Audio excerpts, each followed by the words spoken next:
My name is Paola and I'm an Anglo-Italian food blogger based here in South London, and some of you may already know me as the Tiny Italian. Now I thought I'd do this video just to give you more of an insight and background about my roots, where I come from, where I've lived, what's inspired me, what have I done, where I'm going. So I hope you carry on watching this video just to hear a little bit more about what I do. So first and foremost, a lot of people that hear about me or have seen me just assume that I'm Italian because I've got a really Italian name. My name is Paola Maggiulli and I'm obsessed with Italian food. So they expect me to talk like this when they meet me, and all they do is they get, a bit of a London twang really. So, but I'm half Italian, half Colombian, and I've pretty much lived in London my entire life. So like I've said, I'm pretty much a die-hard Italian food fan, but the fact of the matter is that I have actually lived it and breathed it my whole entire life. Now why is that?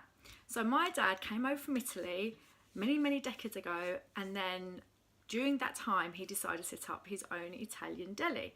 Now when I say Italian deli, I'm talking one of those proper old school Italian food shops, the ones that have all the beautiful slicing, the cheeses, the fresh pastas, the pestos, the olives, the mozzarella, you can name it. He had one of those.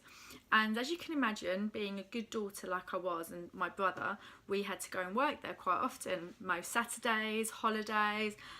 As you can imagine, as a teenager, it wasn't something that I really enjoyed. But then over time, I really appreciate what my dad was trying to do for us. And I saw my dad feed a community for like 20 years, fed his customers the best Italian food there was in South London. And so I feel like through all that time, I got a real appreciation of what Italian food was to others and for us as a family. Now, sadly, that deli closed down about 8 years ago now. And after that, I basically decided that, I realised at that point that there wasn't going to be any more Italian food in our lives on tap. So does that mean I'm going to have to go to a local Zeno's to go and get myself some Parma ham and some mozzarella and buy some pasta? The idea just sounded and felt crazy, considering we had all that food on tap for so many years. So when my dad closed the shop, I had this little idea, and I actually had a little food store. Now that's where the name came from, the Tiny Italian. Tiny little food store. It was like a fridge on wheels, and I used to sell all my dad's bestsellers. It used to be amazing. I used to do it every Saturday, even though I would get up, even though it was like -10 outside, I'd go out there or roll up my fridge and sell to everyone. It was absolutely brilliant. So it was during my time in my little food store that I realised that not only did I absolutely love eating Italian food, that I was actually quite good at cooking it. So every summer, from when I was born, my dad would take me and my brother and my mum to where he's from in Italy. So he's from the region called Puglia. If some of you don't know it, it's the most southern eastern region in Italy, and it's absolutely gorgeous. And the food there is what I think a lot of Brits think of Italian food, that kind of real Mediterranean diet, lots of tomatoes, pasta, seafood, vegetables, absolutely gorgeous.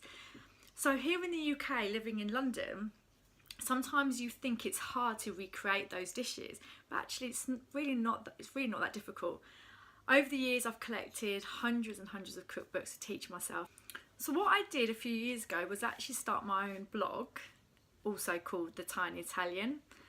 And it basically, what I've gone and done is take what I love about that rustic Italian home cooking and translate and recreate those into more easy, everyday, modern recipes. I know what it's like. I live in London, and like some of you who live in London or other big cities and towns, like sometimes when you've got a 9-to-5 job, the last thing you want to do is come home, get in the kitchen and cook yourself a meal, because you just feel like it's going to take lots of time and you just can't be bothered. I can tell you right now, that isn't the case. A lot of the dishes that I create at home and that I've got on my blog don't take that long at all. Some take 10 minutes, 20 minutes, half an hour, 40 minutes, whatever you like. But what it does, it brings you that essence of this Italian Mediterranean diet into your life. I find cooking after work so therapeutic. So if half an hour is all it takes, I'm more than happy to do that. So on my blog, you find all these recipes, but then you also find where to buy the best Italian food in London, my favourite places to eat Italian food, travel tips when you go to Italy, cooking tips, and so much more, everything around Italian food. And basically what I'm trying to do is hopefully inspire people who don't think they have the time to cook, or you know, food isn't that important to them. Actually, it's super important for you. It's important for your body, it's important for your mind. It's important to take time out of everyday life and just focus on what you're eating and what you're doing. So I hope some of you enjoyed that. You've learned a little bit more about myself, my background, and what it is that I'm trying to do. And if you are interested, then please follow me on Instagram at The Tiny Italian. Also, please head over to my blog where you'll find all these amazing, delicious recipes and cool cooking tips and travel tips and anything else about Italian food that you may want to find out. And hopefully I'll see some of you soon. Okay, ciao!